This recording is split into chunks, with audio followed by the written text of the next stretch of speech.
Hey y'all, welcome back to my channel. It's Cherika Brown, of course, and we're on another episode of Cherika Be Talking, because I be talking. On today's episode, I'm just going to address everything that's going on in the world. We got a new president, now what? I'm proud of my people, first and foremost. We showed up to the polls and we did our job, y'all. So now the only thing we can do is what we've always done as black people. Made something out of nothing and look at the glass as half full instead of half empty. All our lives we have to make the best out of worst situations, so this is nothing foreign and nothing new to us as a people. Now, I see a lot of stuff when I'm scrolling social media about people saying that they're leaving the country and that they're moving to other countries or whatever. And honestly, I have no desire to.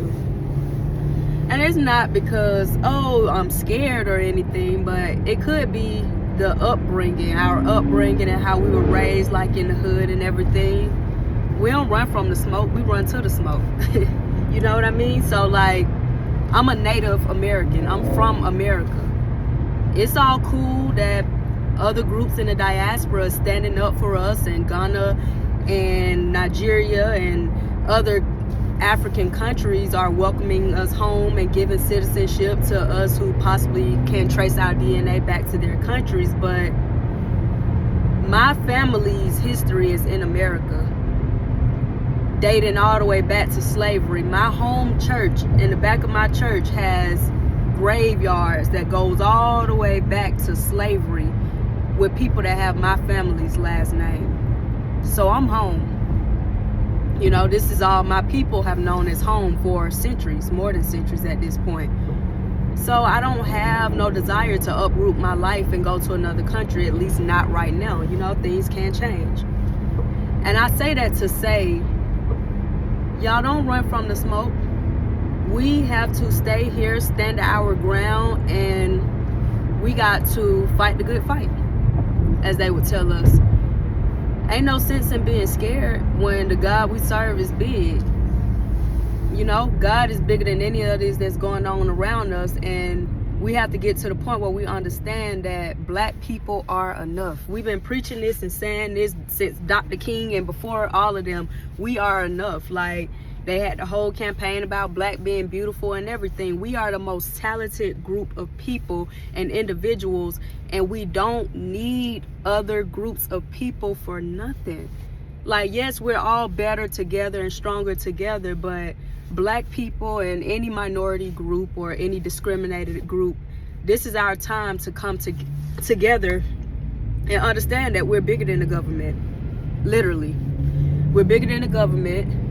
Yes, money is power, and ultimately the people that have money know that money is power, but they're doing first what it takes for their money to be powerful, and that's dividing us as citizens. So black people, along with all of our allies, we got to start putting our money into black businesses and understanding that whether you black, African, Caribbean, or anybody a part of the diaspora, they see us all as black. We're all one. And it's no sense of running from what we're going to have to go through anyway. Black people are the most hated group of people in the entire world. No matter where we go, somebody's going to hate us. And that was the beauty of our ancestors and what they did and how they fought for our rights to be where we are today. We're way further than where even my grandmother was. My grandmother was one of the first integrated classes growing up when integration started. This stuff was not very long ago. Like, when they try to put Dr. King pictures in black and white, this stuff wasn't, these things wasn't even hundreds of years ago. A lot of this stuff happened in the early 50s and 40s, and it was not very long ago. And we just have to understand that we need this wake-up call. I ain't gonna even lie to you, whether you voted for the man or not. I think our generation and our society needed this wake-up call for the simple fact that my generation and generations younger than me and stuff, we don't take the pride of being black as seriously as people before us did.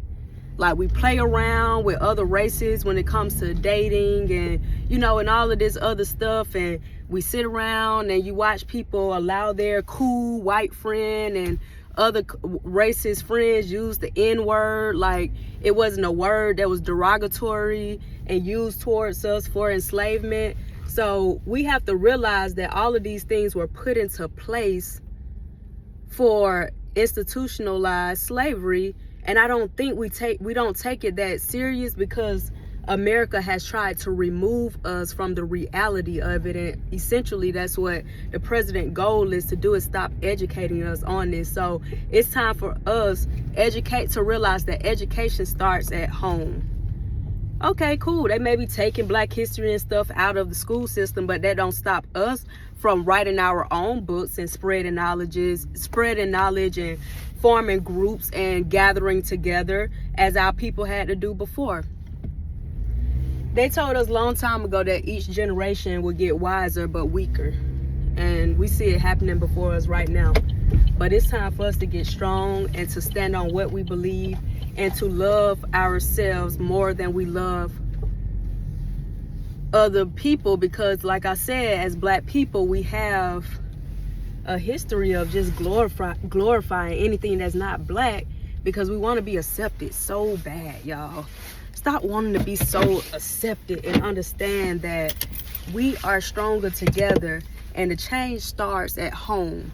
And don't think that your dollar don't make sense. It's an app going around. I got to figure out the app name. It's an app that tells you what businesses donated 100% to Republican, like Planet Fitness or whatever. Take your money away from these people. If these people are blatantly spitting in our faces and telling us that we don't mean nothing to them, take your Black dollar away from their companies. The best thing we can do, the best revenge is your paper, for real. Like Beyonce said, wherever you're spending your money and they don't value your people or speak up for your people, it's time to pull back. And it's time for us to open our minds that God blessed us with and decide how can we open up businesses that benefit our communities. If we can't go to Planet Fitness, we can go to Crunch, we can go to other places. But also, if restaurants have the rights to deny us and everything, which I highly doubt they would do, because imagine turning down one Black person during social media age, and then we tell the internet that your particular establishment didn't allow us service because we're Black. You're gonna lose so much money. Black people make the economy grow because we are the biggest spenders. And when we understand that, how powerful our dollar is, we will be next level. It's time for us to turn on our entrepreneurial brain. It's time for us to give back to the community. It's time for us to build leaders. It's time for us to be leaders, y'all. Times are getting real, but don't be scared. Don't be scared. Stand up for yourself. It's time to learn self-defense. Put your kids in some boxing classes, some fighting classes. Take your kids to the gun range. Make sure you legally own these things. It's time to stand up for our people, y'all, because we don't know what's next. But we know we ain't going back. But y'all know I'll be back, because I'll be talking. Peace.